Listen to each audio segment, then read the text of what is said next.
The hum of the airplane engines filled the cabin as the man settled into his seat, glancing at the empty one beside him. Dressed in a tailored suit, he exuded an air of composed stillness that contrasted sharply with the bustling commotion of the cabin. His eyes, however, betrayed a slight unease, darting furtively around the confined space before resting on the empty seat next to him. Just as the man began to delve into the world of his book, a small figure emerged from the crowd. A little girl, her eyes wide with uncertainty, approached him. She was small for her age, her hair done up in two neat pigtails, and clutched a plane ticket in her tiny hands. As she neared the man, her pace slowed, and she looked up at him, her eyes brimming with a mix of trepidation and curiosity. "Excuse me, sir, am I in the right seat?" she asked, her voice barely above a whisper. She extended her small hand, offering him her ticket. The man took the ticket gently, his eyes scanning the information printed on it. Her name was Sierra, a name as unique as the situation he found himself in. Below her name was a seat number, the same one that matched the empty seat beside him. The man looked at Sierra, taking in her anxious expression. With a reassuring smile, he returned her ticket. "Yes, Sierra, this is your seat," he said, his voice steady and calming. The little girl's face lit up with relief, and she climbed into her seat, her tiny frame barely filling the large airplane chair. As the plane taxied down the runway and ascended into the sky, the man found himself stealing glances at Sierra. She sat quietly, her eyes wide and full of wonder as she watched the world shrink beneath them. Despite the initial awkwardness, a sense of normalcy began to settle within the cabin. Little did the man know, this was merely the calm before the storm. He reassured her that she was indeed in the correct place. Yet, as the plane cut through the clouds, he couldn't shake off a creeping sense of unease. As the world outside the window blurred into an indistinct haze, the man found himself on the precipice of an unusual encounter. As the plane taxied down the runway and ascended into the sky, the man engrossed himself in a book, occasionally glancing out the window. The hum of the engines was a comforting background noise, a rhythmic lullaby that masked the whispers of the other passengers. But this tranquility was abruptly disrupted. The plane jerked violently, a sudden bout of turbulence that sent a ripple of unease through the cabin. The lights flickered, casting an eerie strobe-like effect across the faces of the passengers, and then, abruptly, they shut off, plunging the cabin into a momentary darkness. A collective gasp echoed through the plane, a chorus of surprise and apprehension. Then as quickly as they had gone off, the lights flickered back on, restoring a semblance of normality. But something was amiss. The little girl named Sierra, who had been seated next to the man, was gone. In her place was a teenage girl, her eyes wide and brimming with the same uncertainty Sierra had exhibited. The man blinked, his mind struggling to process the bizarre change. He looked around the cabin, searching for any sign of recognition on the faces of the other passengers. But everyone else seemed oblivious, their gazes fixed straight ahead as if nothing out of the ordinary had occurred. The man shook his head, a vain attempt to clear the fog of confusion. He returned to his book, his fingers tracing the words but his mind elsewhere. The lights flickered again, a brief interruption that barely lasted a second but was enough to spike his anxiety. This time, when the man turned to speak to the teenage girl, she was not there. In her place was a young woman, her features matured, her expression one of calm serenity. The man's heart pounded in his chest, a rapid rhythm that echoed the unsettling shifts occurring around him. His eyes darted around the cabin, but once again the other passengers appeared oblivious to the changes. When the man turned to speak to the teenage girl, she was not there. In her place was a young woman. The man was caught in a surreal reality, a world where time seemed to warp and distort with each flicker of the cabin lights. His rational mind scrambled for an explanation, but none was forthcoming. The first shift had occurred, and with it, the mystery deepened. Panic flickered in the man's eyes as he looked around the cabin. A palpable sense of unease was beginning to permeate the air. The elderly lady who had been sitting behind him was no longer there. Instead, a mound of what appeared to be sand sat in her place. A cold shiver ran down his spine as he tried to grapple with the inexplicable situation unfolding before him. The man's heart pounded in his chest as he attempted to get the attention of the elderly man who had been sitting next to the now vanished lady. But the man seemed oblivious, his gaze fixed straight ahead, unresponsive to the pleas for understanding. It was as if he were in a trance, unseeing and unhearing, completely removed from the surreal happenings around him. Looking around the cabin, the man noticed that more than half of the seats, once filled with passengers, were now vacant. The hum of the airplane engine was the only sound that filled the eerie silence, a stark contrast to the chatter and rustling that had filled the cabin just moments ago. The lights flickered again, briefly plunging the cabin into darkness. His heart pounded against his ribcage, each beat echoing the seconds that ticked by in the blackness. When the lights came back, he turned to see the old man's seat now occupied by another mound of sand. His breath hitched as he stared at the pile, the grains seeming to mock him with their silent presence. A wave of dread washed over him, the implications of the situation crashing down on him like a tidal wave. The passengers weren't just vanishing, they were turning into sand. The cabin was no longer just a cabin, it had become a place where the laws of reality seemed to twist and warp, making way for an otherworldly enigma. The man sat back in his seat, his mind whirling. The silence of the cabin was deafening, the only sound being the continuous hum of the engines and the pounding of his own heart. He was caught in a bizarre spectacle, a chilling dance between reality and the supernatural. The lights flickered off briefly, only for when the light came back the man found another pile of sand in the old man's place. Baffled and unnerved, the man swiveled around to confide in the young woman beside him. His mind was a whirlwind of confusion, thoughts spiraling around in an unending maelstrom as he tried to make sense of the bizarre occurrences. How could Sierra change from a little girl to a teenager, then morph into a young woman right before his very eyes? The airplane cabin, once a space of comfort and familiarity, had turned into a surreal theater of the inexplicable. He turned to Sierra, his voice trembling with an unease that he could no longer hide. Are you all right?" he asked, his gaze flitting between Sierra and the seat she occupied, now seeming to be a conduit for her rapid aging. Sierra, now a young woman, simply smiled, her eyes reflecting an unsettling calmness that sent chills down his spine. "I'm fine," she responded, her voice echoing around the cabin with an eerie resonance. His heart pounded in his chest like a drum, his breath hitched in his throat as he watched Sierra. The lights flickered once more, a now dreaded precursor to the inexplicable transformations. As the lights steadied, he turned to look at Sierra, his breath catching in his throat. The young woman was gone, replaced by an individual who appeared to be in her 40s.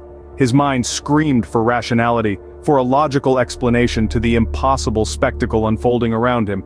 Yet, the rational part of his mind seemed to have abandoned him, leaving him in a sea of bewilderment and fear. His eyes darted around the cabin, the once familiar faces of passengers replaced with an unsettling emptiness. He felt an icy dread creep up his spine as he tried to comprehend the impossible reality he was thrust into. He turned to Sierra, now a middle-aged woman, her smile still eerily calm. "What's happening?" he stammered, his voice barely a whisper. She simply shrugged, her eyes twinkling with an unsettling serenity. "Such is the nature of time," she murmured, her voice barely audible over the hum of the airplane engines. The person now occupying the seat was not the young woman but a middle-aged stranger. The man was left in stunned silence, his mind grappling with the unsettling reality of Sierra's inexplicable transformations and the eerie disappearance of the passengers. Desperation and confusion escalating, he pressed the call attendant button, a futile attempt for clarity. His heart pounded in his chest like the relentless beat of a war drum. The more he tried to make sense of the situation, the more elusive the answers seemed. What was happening? Where were the passengers disappearing to? And why did no one else seem to notice? Was he the only one seeing this? His mind raced, thoughts spiraling like a tornado, as he waited for the flight attendant to respond. But instead of a comforting voice over the intercom or the soft tread of shoes down the aisle, there was only silence. The plane, once filled with the low hum of conversation, now echoed with an eerie quiet that seemed to swallow his call for help.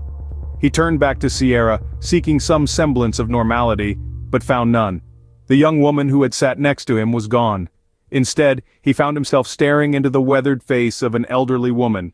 Her eyes, once bright with youthful curiosity, were now dimmed by age, her skin etched with the passage of time. But there was no mistaking it. It was Sierra. The same Sierra who had asked him if she was in the right seat. A chill ran down his spine as he took in her transformation.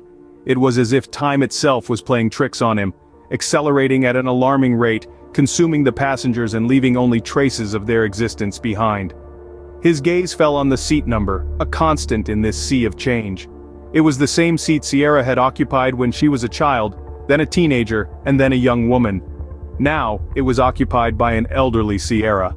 His heartbeat echoed loudly in his ears as he grappled with the reality of the situation.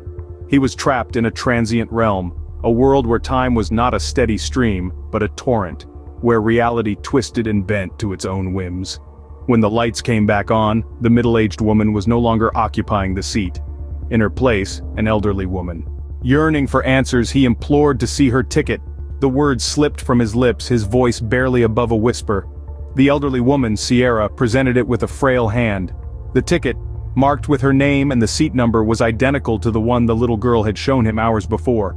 His heart pounded in his chest as the reality of the situation began to sink in. His mind raced, grappling with the impossibility of what he was witnessing. This was the same Sierra, yet she had aged decades in a matter of hours.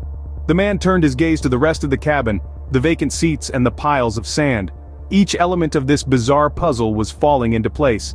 The passengers weren't just disappearing, they were aging rapidly, transforming into sand as time stole them away. He looked back at Sierra, her eyes reflecting the same bewilderment that consumed him. He wondered if she too was conscious of the swift passage of time, or if she was just as confused by her sudden transformation. But there was no time to ask, no time to delve into the mystery that was Sierra. The lights flickered off again, plunging the cabin into darkness. As the lights returned, the man found himself staring at an empty seat.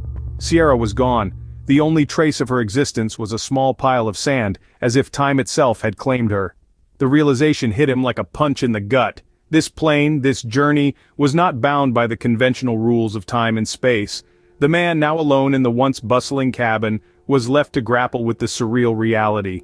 The people around him, just like Sierra, had aged and disappeared, leaving only their sandy remnants. His heart pounded in his chest as he tried to make sense of it all. The man, entangled in this spectral dance, grappled with the unsettling truth that Sierra and the enigma of the vanishing passengers were inexplicably intertwined. The plane, the passengers, and Sierra's transformation were all part of a mystery that defied explanation. A mystery that he was now a part of. The man was left in a state of utter perplexity, struggling to comprehend the uncanny events unfolding around him. He was caught in an eerie spectacle, one where the nature of reality was not just questioned but drastically reshaped. An ordinary flight had become a surreal journey, a peculiar dance of time and space that defied all logic. The narrative of our story has been a peculiar one indeed. What began as a simple encounter with a young girl named Sierra soon took a turn for the strange. The man, ensconced in his book, and the hum of the plane, was suddenly thrust into a strange reality where passengers were not just shifting seats, but shifting forms. From a young girl to a teenager, a young woman to a middle-aged stranger, and finally, an elderly woman, Sierra had transformed before the man's very eyes. These transformations were not the only peculiarities. His fellow passengers, once lively and present, had vanished without a trace, replaced by mounds of sand. The cabin, which had been filled with the murmur of conversations and the rustle of movement, had fallen eerily silent. The only constant in this strange play was the man himself, a solitary audience to an otherworldly performance. The man's understanding of reality was put to the test. He attempted to seek clarity, to reach out for help, but his pleas fell on deaf ears. The flight attendants were as unresponsive as the passengers, seemingly oblivious to the strange occurrences around them. His reality was unraveling, and he was left alone to grapple with the mystery of Sierra and the vanishing passengers. The man was trapped in a paradoxical situation. On one hand, the rational part of his mind, a bastion of logic and reason, struggled to find a plausible explanation for the bizarre events. On the other hand, the mounting evidence of the strange and inexplicable forced him to reconsider his understanding of reality. This story is more than just a tale of a peculiar flight. It is a testament to the human struggle with the unknown. It is a reflection of our inherent need for answers, our relentless pursuit of truth even in the face of the inexplicable. The man, like any of us, sought to make sense of the world around him, to find order in the chaos, to unravel the mystery that was Sierra and the vanishing passengers. The once rational confines of the aircraft had morphed into an otherworldly stage where the boundaries of reality were no longer tethered. The man, entangled in this spectral dance, grappled with the unsettling truth that Sierra and the enigma of the vanishing passengers were inexplicably intertwined. This tale, like any good mystery, leaves us with more questions than answers. and a lingering sense of unease that reality may not be as solid and predictable as we often believe it to be.